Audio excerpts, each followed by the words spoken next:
이 아이 때문에 우리 인생이 끝났어. 병원비만 수천만 원이야. 완치 가능성도 희박하다는데 우리가 언제까지 이 아이한테 매달려야 해? 1993년 겨울 5살 민준이를 병원 복도에 홀로 남겨둔 채 속삭인 부모의 냉혹한 말들.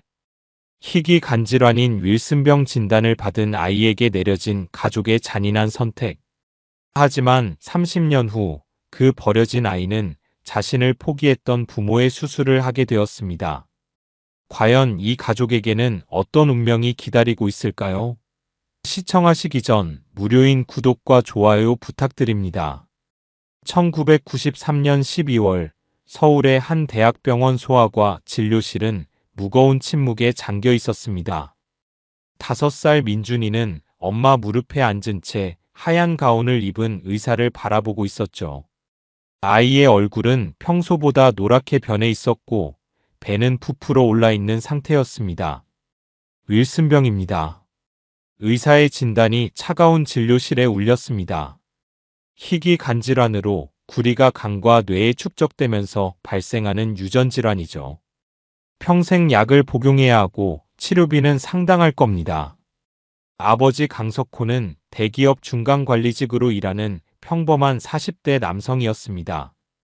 어머니 이수진은 초등학교 교사였죠. 부부는 서로의 손을 꼭 잡고 앉아 있었지만 의사의 말이 계속될수록 그 손에는 힘이 빠져갔습니다. 완치 가능성은 어느 정도입니까? 아버지가 떨리는 목소리로 물었습니다. 조기에 발견했으니 치료는 가능합니다. 하지만 평생에 걸친 관리가 필요하고 치료비만 연간 수천만 원은 들어갈 것으로 예상됩니다. 그 순간 부부의 얼굴이 창백해졌습니다. 연봉 4천만 원의 직장인에게는 감당하기 어려운 금액이었죠. 게다가 주변의 시선과 편견까지 생각하니 앞이 캄캄했습니다. 민준이는 부모의 표정 변화를 감지했습니다. 아이 나름대로 분위기가 좋지 않다는 걸 알았죠. 엄마, 아빠, 왜 그래요? 민준이의 맑은 목소리가 진료실을 울렸지만 부모는 대답하지 못했습니다. 병원을 나온 가족은 침묵 속에서 집으로 향했습니다. 차 안에서 부부는 한마디 말도 나누지 않았죠. 민준이만 뒷좌석에서 창밖을 바라보며 나 괜찮아질 거죠? 하고 물었지만 답은 돌아오지 않았습니다. 그날 밤 민준이가 잠든 후 부부는 거실에서 심각한 대화를 나눴습니다. 우리가 감당할 수 있을까? 어머니의 목소리는 절망에 가득 차 있었습니다. 이웃들이 뭐라고 할지, 아이 친구들은 어떻게 반응할지, 아버지 역시 현실적인 문제들을 늘어놓기 시작했습니다. 회사에서 알면 승진에도 문제가 될 거야. 치료비는 어떻게 마련하고 언제까지 이런 생활을 해야 하는 거지? 시간이 지날수록 부부의 대화는 점점 더 냉랭해졌습니다. 사랑하는 자식이지만 현실의 벽 앞에서 그들의 의지는 꺾여갔죠. 특히 주변 사람들의 시선이 가장 큰 부담이었습니다. 완치가 불가능한 희귀병을 가진 아이를 키운다는 것은 그들에게 감당하기 어려운 짐이었습니다. 일주일 후 결국 부부는 비정한 결정을 내렸습니다. 민준이를 어디론가 보내기로 한 것이죠. 잠시만이야. 엄마 아빠가 준비되면 다시 데리러 올게. 어머니는 민준이에게 거짓말을 했습니다. 그 다음 날 새벽 민준이는 작은 가방 하나와 함께 낡은 승합차에 태워졌습니다. 차는 서울 외곽의 한 고아원을 향해 달렸죠. 사랑의 집이라는 팻말이 걸린 2층 건물 앞에서 차가 멈췄습니다. 엄마, 여기가 어디예요? 민준이가 물었지만 이미 부모의 모습은 보이지 않았습니다. 승합차 기사만이 민준이의 손을 잡고 고아원 문을 두드렸죠. 문이 열리고 60대 후반의 할머니가 나타났습니다. 전직 소아과 간호사였던 박 원장은 민준이의 상태를 한눈에 알아봤습니다. 아이고, 이 아이간이 안 좋구나. 들어오렴, 괜찮아. 그렇게 민준이의 새로운 삶이 시작되었습니다. 부모에게 버림받은 아이의 절망적인 현실이었지만 동시에 새로운 희망의 씨앗이 뿌려진 순간이기도 했죠. 사랑의 집 고아원은 20명의 아이들이 생활하는 작은 공동체였습니다. 민준이가 도착한 첫날, 다른 아이들은 호기심 어린 눈으로 새로운 친구를 바라봤죠. 하지만 민준이의 노란 얼굴색과 부은 배를 본 몇몇 아이들은 수군거렸습니다. 제 얼굴 왜 노래? 병 있는 거 아냐? 우리도 옮을까봐 무서워. 민준이는 구석으로 움츠러들었습니다. 낯선 환경, 부모에 대한 그리움, 그리고 다른 아이들의 시선까지 5살 아이에게는 감당하기 어려운 현실이었죠. 박 원장은 민준이의 상태를 정확히 파악하고 있었습니다. 30년간 소아과 간호사로 일했던 경험이 있었거든요. 민준아, 할머니가 널 잘 돌봐줄게. 걱정하지 마. 원장은 즉시 민준이의 치료를 시작했습니다. 윌슨병 치료제인 페니실라민을 구해서 아이에게 복용시켰죠. 비싸긴 했지만 원장은 자신의 사비를 털어 약값을 마련했습니다. 병균아, 우리도 옮겨. 몇몇 아이들이 민준이를 괴롭혔습니다. 특히 10살짜리 진호가 가장 심했죠. 너 때문에 우리 모두 죽을 거야. 민준이는 울음을 터뜨렸습니다. 부모에게 버림받은 상처에 친구들의 괴롭힘까지. 아이의 마음은 깊은 절망에 빠졌죠. 박 원장이 달려왔습니다. 진호야, 그게 친구한테 할 말이야? 원장의 단호한 목소리에 아이들은 흩어졌죠. 민준이는 특별한 아이야. 반드시 건강해질 거야. 그날 밤 민준이는 혼자 울었습니다. 작은 철제 침대에 누워 천장을 바라보며 부모를 그리워했죠. 엄마, 아빠 언제 와요? 하지만 아무도 대답해주지 않았습니다. 6개월이 지난 1994년 여름, 민준이에게 기적 같은 일이 일어났습니다. 고아원에 한 통의 편지가 도착한 것이죠. 봉투에는 민준이에게라고 정성스러운 손글씨로 적혀 있었습니다. 박 원장이 민준이를 불렀습니다. 민준아, 너한테 편지가 왔어. 아이의 눈이 반짝였습니다. 엄마 편지예요? 아니야, 다른 분이셨어. 편지를 뜯어보니 고급스러운 편지지에 검은 잉크로 쓴 글씨가 나타났습니다. 글씨체는 반듯하고 따뜻했죠. 민준아, 안녕. 나는 하늘나무라고 불러줘. 내 이야기를 들었단다. 힘든 병과 싸우고 있다면서? 정말 용감한 아이구나. 걱정하지 마. 이제부터 내가 너를 도와줄게. 편지를 읽어주는 원장의 목소리에 민준이의 눈에서 눈물이 흘렀습니다. 기쁜 눈물이었죠. 하늘나무 아저씨가 누구예요? 글쎄, 너를 도와주고 싶어하는 좋은 분인 것 같구나. 편지와 함께 작은 상자도 들어 있었습니다. 안에는 비타민과 아이가 좋아할 만한 작은 선물들이 들어 있었죠.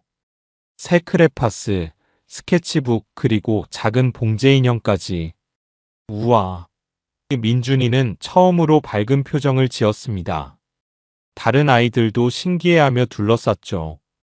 민준이 후원자가 생겼네. 그날부터 민준이의 생활이 달라지기 시작했습니다.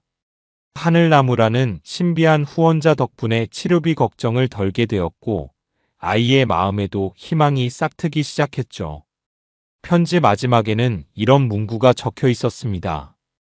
민준아, 넌 세상에서 가장 소중한 아이란다. 지금은 힘들지만 반드시 좋아질 거야. 내가 항상 지켜볼게. 그날 밤 민준이는 편지를 베개 밑에 넣고 잠들었습니다.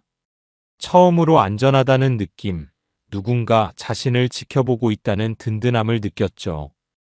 버림받았다고 생각했던 아이에게 새로운 희망이 찾아온 순간이었습니다. 민준이의 기억 속에는 부모와 함께했던 마지막 날들이 선명하게 남아 있었습니다.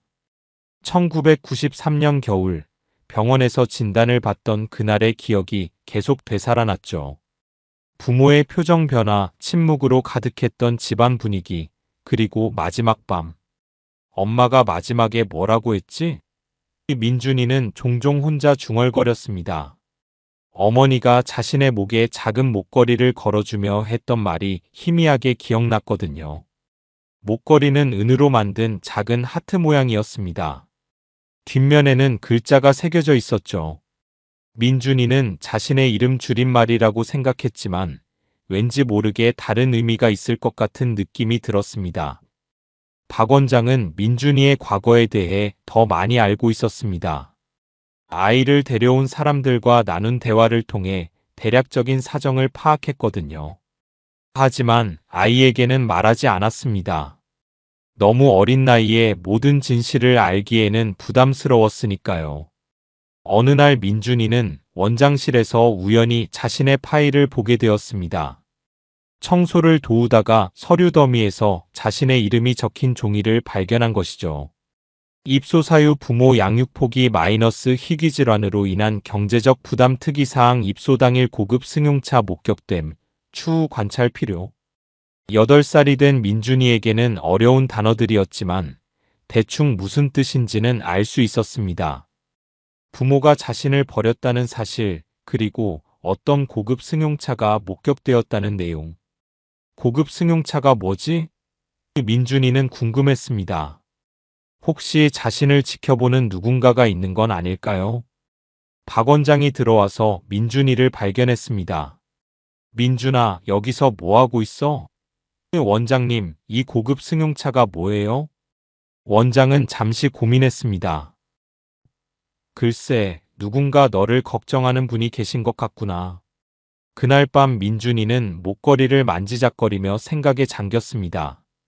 하늘나무 아저씨, 고급 승용차, 그리고 자신을 버린 부모. 모든 것이 어떤 연관이 있을 것 같았죠. 하늘나무로부터의 편지는 계속 왔습니다. 매달 정기적으로 도착하는 편지에는 항상 따뜻한 격려가 담겨 있었죠. 그런데 어느 편지에서 민준이는 묘한 표현을 발견했습니다. 민준아, 네가 건강하게 자라는 모습을 보니 마음이 놓인다. 멀리서 지켜보고 있지만 언제나 내 곁에 있다고 생각해. 내 마음의 아들아. 내 마음의 아들이라는 표현이 계속 머릿속을 맴돌았습니다. 하늘나무 아저씨는 단순한 후원자가 아닌 것 같았거든요. 어느 날 민준이는 고아원 담장 근처에서 놀고 있었습니다. 그때 검은색 승용차 한 대가 천천히 지나가는 것을 봤죠. 차 안에서 누군가 고아원 쪽을 바라보는 것 같았습니다. 저 차 저번에도 봤는데? 민준이는 혼자 중얼거렸습니다. 실제로 며칠 전에도 비슷한 차를 본 기억이 있었거든요. 박 원장은 민준이의 질문에 애매하게 답했습니다. 민준아, 세상에는 설명하기 어려운 일들이 있단다. 지금은 잘 모르겠지만 언젠가는 모든 것을 알 때가 올 거야. 박 원장이 책상 서랍 깊숙이 숨겨둔 명함이 있었습니다. 강석호라는 이름과 함께 회사 연락처가 적혀 있는 명함이었죠. 민준이 입소 당일 승합차 기사가 몰래 건네준 것이었습니다. 혹시 무슨 일이 생기면 연락해달라고 말하면서요. 박 원장은 그 명함을 보며 고민에 빠졌습니다. 민준이가 아프거나 위험할 때마다 연락해야 할지 아니면 그냥 묻어둬야 할지. 하지만 하늘나무라는 후원자가 나타난 이후로는 그럴 필요가 없어 보였죠. 민준이는 점점 더 궁금해졌습니다. 자신의 과거에 숨겨진 비밀이 분명히 있을 것 같았거든요. 목걸이의 이니셜 하늘나무 아저씨, 그리고 가끔 나타나는 검은 승용차. 모든 것이 하나의 퍼즐처럼 연결되어 있는 것 같았습니다. 치료를 받으며 점점 건강해지는 민준이었지만 마음 한편으로는 항상 이런 의문들이 자리 잡고 있었죠. 언젠가는 모든 진실을 알게 될 것이라는 막연한 기대와 함께 말입니다. 1999년 중학교 2학년이 된 민준이에게 갑작스런 위기가 찾아왔습니다. 그동안 꾸준히 치료를 받으며 안정적이었던 상태가 급격히 악화된 것이죠. 어느 날 아침 민준이는 극심한 복통과 함께 의식을 잃고 쓰러졌습니다. 민준아. 박 원장이 다급하게 달려와 아이를 흔들었지만 반응이 없었습니다. 얼굴은 더욱 노랗게 변했고 배는 심하게 부어올라 있었죠. 응급차가 고아원에 도착했습니다. 의료진들이 민준이를 들것에 옮기며 재빨리 상태를 점검했죠. 간부전이 상당히 진행된 것 같습니다. 즉시 대학병원으로 이송해야겠어요. 서울대학교 병원 응급실에 도착한 민준이의 상태는 심각했습니다. 담당 의사는 박 원장에게 엄중한 표정으로 말했죠. 간이식이 필요할 수도 있습니다. 지금 상태로는. 그 순간 놀라운 일이 일어났습니다. 병원 원무과에 한 통의 전화가 걸려온 것이죠. 민준이라는 환자의 모든 치료비를 제가 부담하겠습니다. 최고의 의료진으로 치료해 주세요. 전화를 건 사람은 자신을 하늘나무라고 소개했습니다. 그리고 놀랍게도 서울의 유명한 간 전문의를 지정해서 민준이를 치료해달라고 요청했죠. 선생님이 누구신지 확인할 수 있을까요? 원무과 직원이 물었지만 상대방은 아이만 잘 치료해주세요라고 말하며 전화를 끊었습니다. 수술이 결정되었습니다. 간 이식은 아니었지만 복잡한 간 수술이 필요한 상황이었죠. 수술실 앞에서 박 원장은 불안한 마음으로 기다렸습니다. 수술 당일 병원 복도에서 이상한 장면이 목격되었습니다.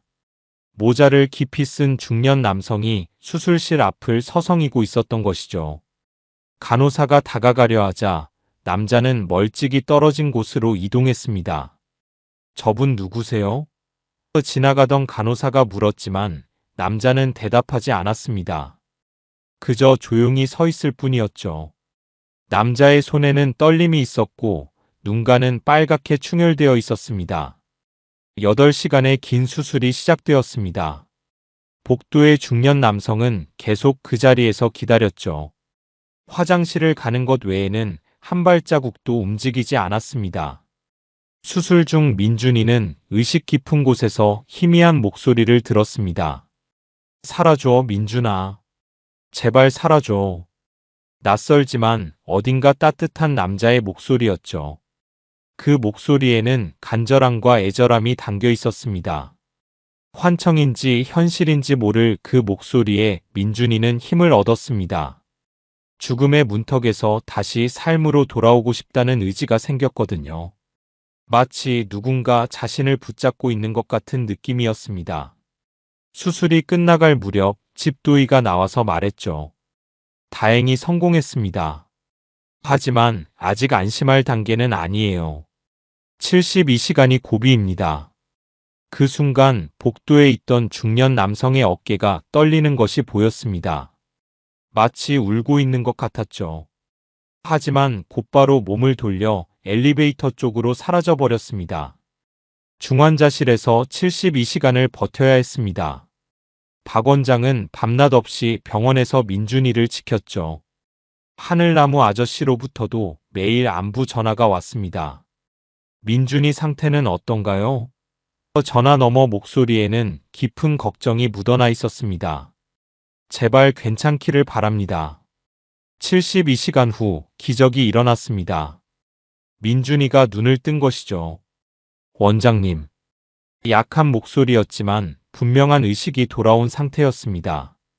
의료진들은 놀라워했습니다. 정말 기적적인 회복이네요.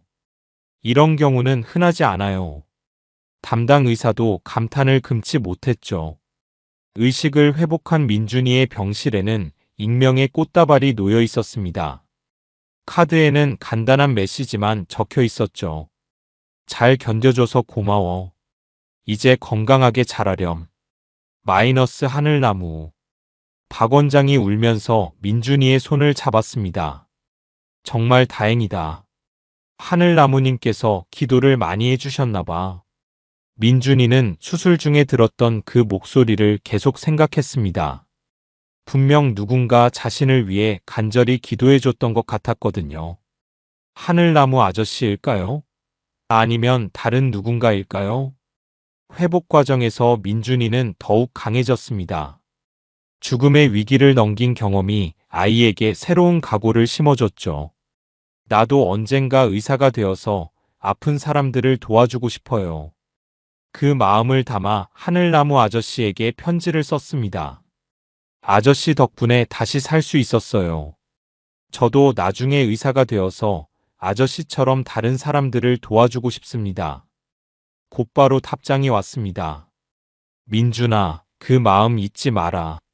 너는 분명 훌륭한 의사가 될 거야. 아저씨가 믿어 의심치 않는다. 편지를 읽는 민준이의 눈에는 새로운 결의가 가득했습니다. 완치 판정을 받은 민준이는 확고한 목표를 갖고 있었습니다. 의사가 되는 것이었죠. 죽음의 문턱에서 자신을 구해준 의료진들을 보며 더욱 간절해진 꿈이었습니다. 고등학교에 진학한 민준이는 전교 1등을 놓치지 않았습니다. 특히 과학 과목에서 뛰어난 실력을 보였죠. 다른 아이들이 놀 때도 민준이는 도서관에서 의학 관련 책들을 읽었습니다. 민준아, 너무 무리하지 마. 박 원장이 걱정했지만 민준이의 의지는 확고했습니다. 원장님, 전 꼭 의사가 될 거예요. 저처럼 아픈 아이들을 도와주고 싶거든요. 하늘나무 아저씨의 지원도 계속되었습니다.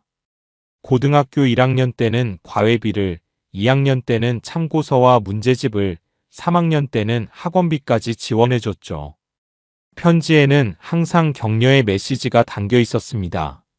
민준아, 네가 열심히 공부하는 모습을 보니 자랑스럽다.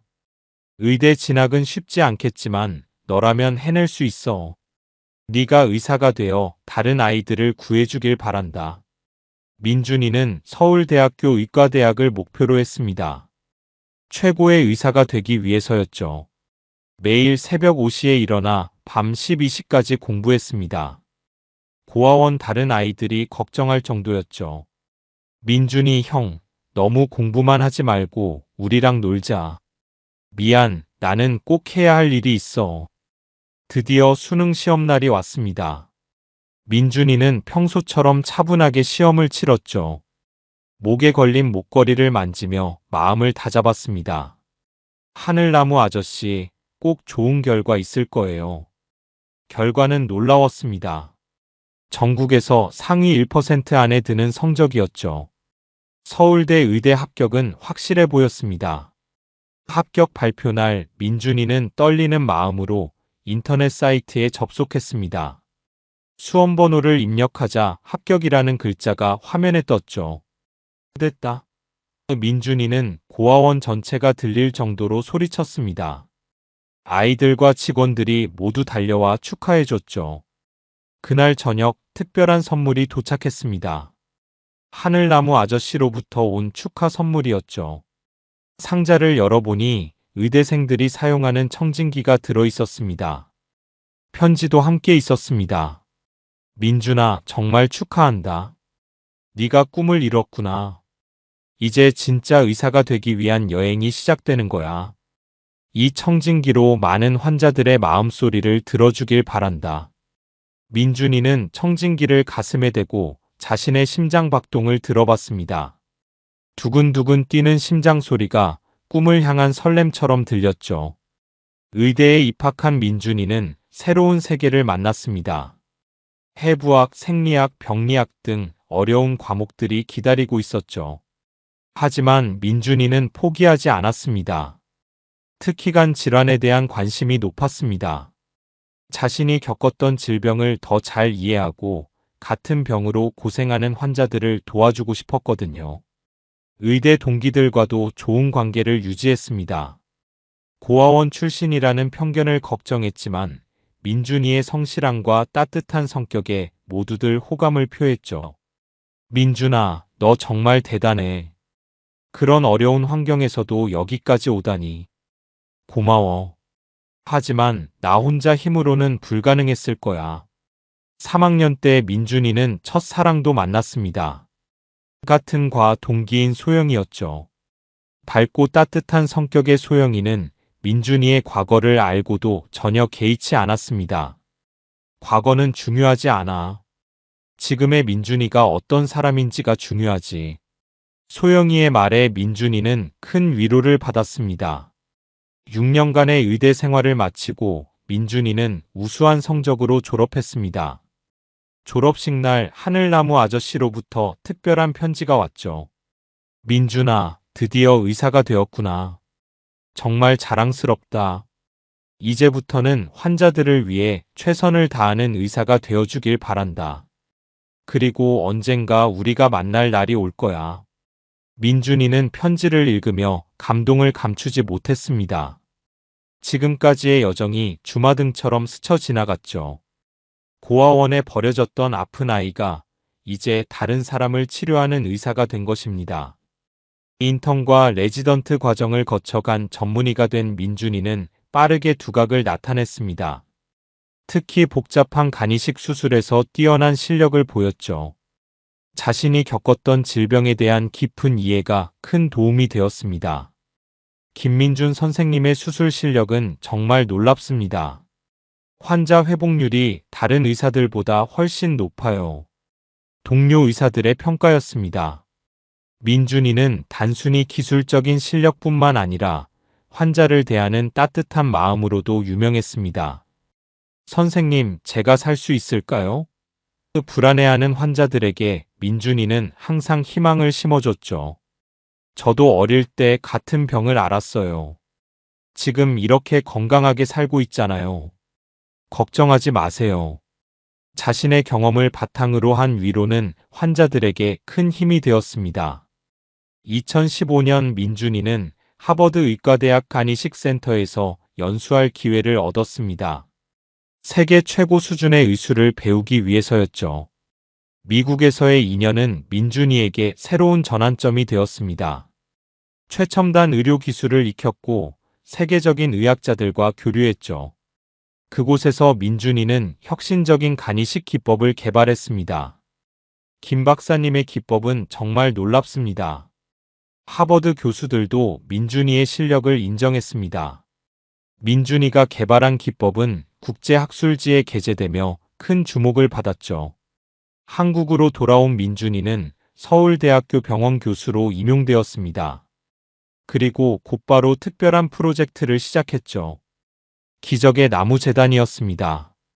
경제적으로 어려운 환경에 있는 간질환 어린이들을 무료로 치료해드리겠습니다. 민준이의 발표는 언론의 큰 관심을 받았습니다. 재단 이름에는 특별한 의미가 있었습니다. 자신을 도와준 하늘나무 아저씨에 대한 감사의 마음을 담은 것이죠.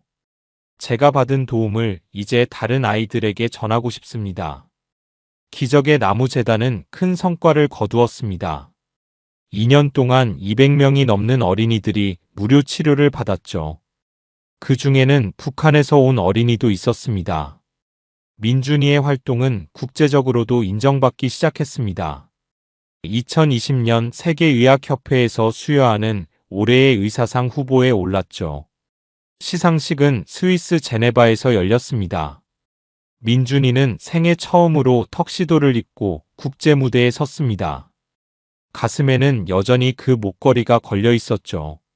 올해의 의사상 수상자는 대한민국의 김민준 박사입니다. 박수 소리가 회장을 가득 메웠습니다.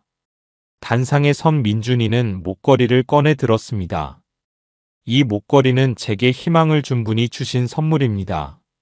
그분 덕분에 지금의 제가 있습니다. 저를 키워주신 하늘나무님께 이 상을 바칩니다.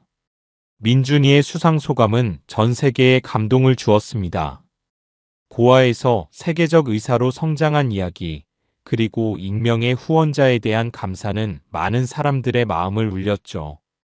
다음 날 국제의학 저널들은 민준이의 이야기를 대서특필했습니다. 현대판 키다리 아저씨, 고아 출신 의사의 기적 같은 제목들이 신문을 장식했죠. 한국으로 돌아온 민준이를 맞이한 것은 뜨거운 관심이었습니다. 방송 인터뷰 요청이 줄을 이었고 그의 이야기는 많은 사람들에게 희망을 주었습니다. 선생님의 하늘나무 아저씨는 누구신가요? 기자들의 질문에 민준이는 미소 지었습니다. 언젠가는 만날 수 있을 것 같아요. 그분이 준비되시면 말이죠. 그런데 민준이는 몰랐습니다. 그 언젠가가 생각보다 빨리 올 것이라는 사실을 말입니다. 운명의 수레바퀴는 이미 돌아가고 있었거든요. 2021년 가을, 평소와 다름없던 어느 날 밤이었습니다. 민준이는 병원에서 마지막 환자를 돌보고 있었죠. 그때 응급실에서 급한 연락이 왔습니다. 교수님, 간암 말기 환자 두 분이 응급실에 오셨는데 상태가 매우 위중합니다. 즉시 와주세요. 민준이는 서둘러 응급실로 향했습니다. 두 명의 환자가 나란히 누워 있었죠. 60대 초반의 남성과 여성이었습니다. 차트를 확인하는 순간 민준이의 손이 떨렸습니다. 강석호, 이수진. 그 이름들을 보는 순간 가슴이 쿵쾅거렸습니다. 설마 하는 마음으로 환자들의 얼굴을 자세히 봤죠. 시간이 많이 흘렀지만 여전히 기억 속에 남아있는 얼굴들이었습니다. 자신을 버린 부모였죠. 민준이는 잠시 그 자리에 서 있을 수밖에 없었습니다. 교수님, 괜찮으세요? 간호사가 걱정스럽게 물었습니다. 아, 네. 괜찮습니다. 민준이는 겨우 정신을 차렸죠. 환자들의 상태를 점검하기 시작했습니다. 두 사람 모두 간암이 상당히 진행된 상태였습니다. 즉시 수술이 필요한 상황이었죠. 보호자는 어디 계세요? 민준이가 물었습니다. 아들이 있다고 하는데 연락이 안 된다고 해요. 간호사의 답변에 민준이는 씁쓸한 표정을 지었습니다. 차트를 더 자세히 보니 충격적인 내용이 있었습니다. 자녀 강민준 연락 두절.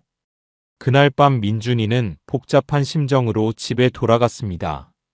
원망스럽기도 하고 안타깝기도 했죠. 어떻게 해야 할지 알 수 없었습니다. 다음 날 민준이는 부모의 병실을 다시 찾았습니다. 두 사람은 의식은 있었지만 매우 쇠약한 상태였죠. 선생님. 어머니 이수진이 힘겹게 말했습니다. 저희 아들을 찾고 있어요. 민준이라고 하는데.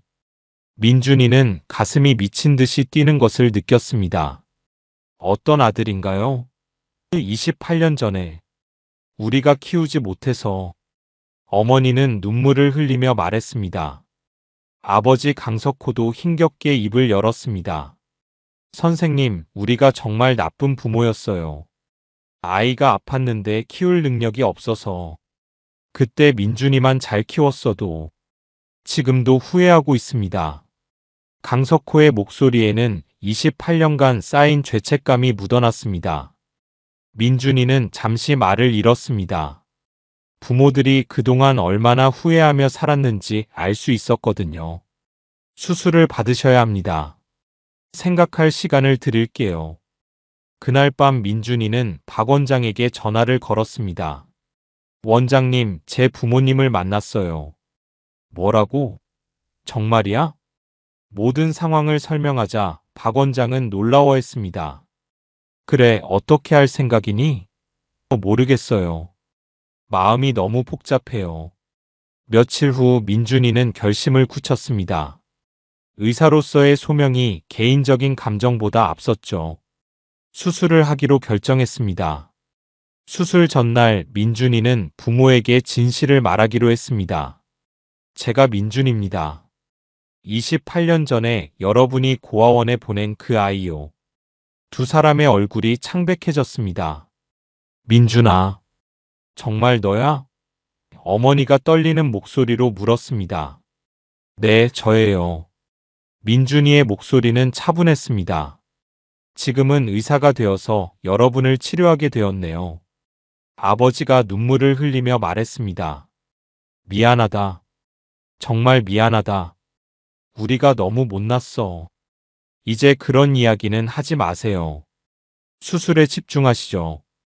그 순간 놀라운 사실이 밝혀졌습니다. 박 원장으로부터 전화가 온 것이죠. 민준아, 하늘나무가 누군지 이제 알 것 같아. 내 아버지야. 강석호 씨가 바로 하늘나무였어. 민준이는 충격에 빠졌습니다. 30년간 자신을 몰래 도와준 하늘나무가 바로 자신을 버린 아버지였다는 사실. 모든 퍼즐이 맞춰지기 시작했습니다. 박 원장의 전화를 받은 민준이는 더 큰 충격에 빠졌습니다. 하늘나무의 정체가 바로 자신을 버린 아버지 강석호였다는 사실을 알게 된 것이죠. 어떻게 알게 되셨어요? 민준이가 떨리는 목소리로 물었습니다. 아버지가 의식을 잃기 전에 말씀하셨어. 28년간 하늘나무라는 이름으로 너를 도와줬다고. 죄책감에 못 견뎌서 그랬대. 박 원장의 설명에 민준이는 말을 잃었습니다. 강석호는 민준이를 고아원에 보낸 그 순간부터 평생 후회하며 살았던 것이었습니다. 직접 나서지 못하는 대신 하늘나무라는 가명으로 아들을 돌봤던 거죠. 민준이는 아버지의 병실로 향했습니다. 강석호는 깨어 있었지만 매우 쇠약한 상태였습니다. 민준아, 이제 다 들었구나. 아빠. 민준이는 처음으로 강석호를 아빠라고 불렀습니다. 왜 지금까지 숨기셨어요? 강석호의 눈에서 눈물이 흘렀습니다. 미안하다. 정말 미안해. 그때 우리가 너를 버린 건 평생 후회하며 살았다. 하지만 직접 나타날 면목이 없어서 용서해달라. 강석호가 간신히 말했습니다. 우리가 너무 못난 부모였어. 민준이는 아버지의 손을 꽉 잡았습니다. 이미 용서했어요. 아빠가 하늘나무였다는 것도 알고 있었어요. 마음으로는 말이에요. 어머니 이수진도 옆에서 울고 있었습니다. 우리가 버린 아이가 우리를 구해줬다니. 정말 운명이구나. 수술은 성공적이었습니다. 민준이는 최선을 다해 부모를 치료했죠. 두 사람 모두 건강을 회복했습니다. 퇴원하는 날, 세 사람은 조심스럽게 대화를 나눴습니다. 민준아, 우리가 다시 가족이 될 수 있을까? 어머니가 물었습니다. 시간이 필요하겠지만 천천히 해봐요. 민준이의 답변에 부모는 안도의 표정을 지었습니다. 민준이는 기적의 나무재단을 더욱 확대했습니다. 부모와의 화해를 기념해서 더 많은 아이들을 도울 수 있게 되었죠. 매년 300명 이상의 어린이들이 무료 치료를 받게 되었습니다. 고아원에도 정기적으로 방문했습니다. 의학교실을 열어 아이들에게 꿈과 희망을 심어주었죠. 여러분도 포기하지 마세요. 저처럼 꿈을 이룰 수 있어요. 어느 날 민준이는 고아원 우체통 앞에서 새로운 편지를 넣었습니다. 사랑하는 고아원 아이들에게. 저는 여러분의 새로운 하늘나무가 되고 싶습니다. 민준이의 이야기는 다큐멘터리로도 제작되었습니다. 버림받은 아이에서 세계적 의사로라는 제목의 프로그램은 많은 사람들에게 감동을 주었죠. 생물학적 부모와도 조심스럽게 관계를 회복해 갔습니다. 완전한 가족이 되기까지는 시간이 필요했지만 서로를 이해하려고 노력했죠. 어느 일요일 민준이는 부모와 함께 박 원장을 찾아뵀습니다. 원장님, 저희 가족 만들어주셔서 감사해요. 박 원장은 눈물을 흘리며 말했습니다. 민준아, 네가 이렇게 훌륭하게 자라줘서 고마워. 민준이는 여전히 목에 그 목걸이를 걸고 다닙니다. 이제는 그 글자가 내 기쁨의 줄임말이라는 것도 알고 있죠. 아버지가 자신을 내 기쁨이라고 생각했다는 뜻이었습니다. 지금도 민준이는 병원에서 환자들을 치료하며 고아원 아이들을 돌보고 있습니다. 그의 진료실 벽에는 사랑은 버리는 것이 아니라 지켜주는 것이라는 글귀가 걸려 있죠. 버림받은 아이가 세계적인 의사가 되고 자신을 버린 부모를 구한 이야기. 그리고 30년간 그림자처럼 사랑해준 아버지의 이야기. 민준이의 이야기는 우리에게 소중한 진리를 알려줍니다. 인생에서 가장 어두운 순간에도 우리를 지켜보는 사랑의 눈길들이 있다는 것. 그리고 그 사랑을 받은 사람은 반드시 다른 누군가에게 사랑을 전해야 한다는 것. 버림받았다고 생각하는 모든 이들에게 민준이의 이야기는 말합니다. 당신도 누군가의 소중한 사람이며 당신의 인생에도 분명히 기적이 기다리고 있다고. 포기하지 마세요. 사랑은 언제나 길을 찾아 우리에게 돌아옵니다. 피보다 진한 것은 마음으로 흐르는 사랑이고 가족이란 서로를 포기하지 않는 사람들입니다. 그리고 진정한 성공이란 받은 사랑을 더 많은 사람들에게 나누어 주는 것입니다. 오늘 이야기 어떠셨나요? 무료인 구독과 좋아요 부탁드립니다. 앞으로도 더 좋은 사연으로 찾아뵙겠습니다. 항상 행복하세요. 시청해주셔서 진심으로 감사드립니다.